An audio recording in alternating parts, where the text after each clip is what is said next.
مرحبا. الموسيقي العالمي إبراهيم معلوف زار لبنان وخص فن الخبر بمقابلة، وأيضا ناتالي بورتمان الممثلة العالمية رفضت جائزة إسرائيلية. منتابع سوا.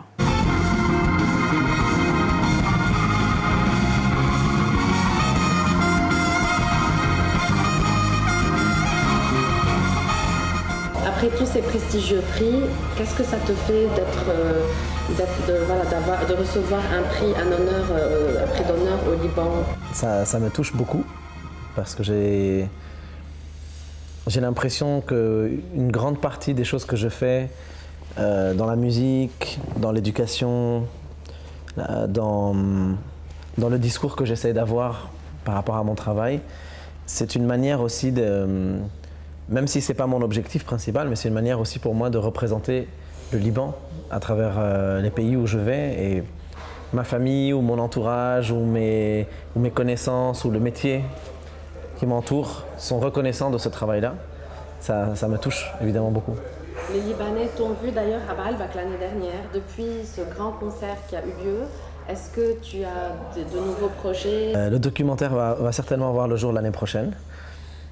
Mais en même temps, là, dans quelques mois, à la rentrée, en septembre, on sort le grand live de Bercy, le DVD de live de Bercy qui représente presque plus de 3h30 de musique live en concert, qui est le plus gros concert que j'ai fait de ma vie et qui est un concert historique parce que c'est la première fois dans toute l'histoire du jazz qu'un concert aussi énorme est organisé en dehors des festivals dans le monde en fait. Donc c'est un événement assez incroyable pour moi.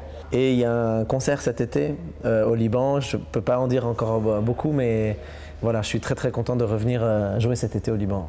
Et on t'a vu aussi sur scène avec une grande dame, très belle dame, Monica Bellucci, qui n'est pas une chanteuse au départ. Alors qu'est-ce que tu peux dire de cette collaboration elle est très aimée au Liban? Rencontrer quelqu'un comme Monica Bellucci, c'est extrêmement surprenant parce qu'on se fait une énorme image des gens qu'on apprécie. Et Monica Bellucci a longtemps été la femme la plus belle au monde, pour beaucoup de monde, et dans le monde entier, pas uniquement en France ou en Italie ou aux États-Unis. Elle a représenté, c'est une icône en fait. Et quand on rencontre une personne comme elle et qu'on se rend compte à quel point cette femme est humble et modeste et ne se prend pas du tout au sérieux, mais qu'elle joue un rôle qu'on lui demande de jouer, parce qu'elle est la personne qu'elle est. Mais que quand on la fréquente et quand on parle avec elle, on se rend compte qu'elle n'a absolument rien de tous les clichés qu'on imagine que ces gens-là peuvent avoir. Écoute-moi, j'ai compris, je te jure.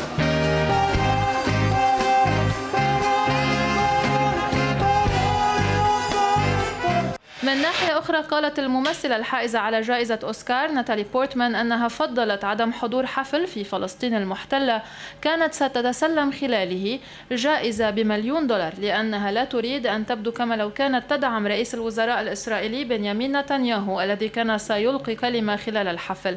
وأدى هذا القرار إلى إلغاء الحفل. ونقلت المؤسسة المانحة للجائزة عن ممثل لبورتمان قوله بأن الأحداث المؤلمة التي وقعت في الآونة الأخيرة في فلسطين المحتلة دفعت الممثلة للعزوف عن الذهاب إلى هناك. وقالت بورتمان على انستغرام: دعوني أتحدث نيابة عن نفسي، اخترت عدم الحضور لأنني لا أريد أن أبدو مؤيدة لبنيامين نتنياهو الذي كان سيلقي كلمة خلال الحفل.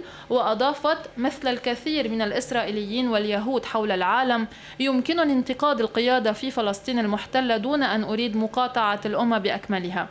واستكملت: تأسست إسرائيل قبل 70 سنة لتكون ملاذا للاجئين من المحرقة النازية، لكن سوء معاملة من يعانون من الأفعال الوحشية اليوم لا يتماشى ببساطة مع قيم اليهودية، ولأن إسرائيل تهمني يجب أن أعارض العنف والفساد وعدم المساواة وسوء استغلال السلطة.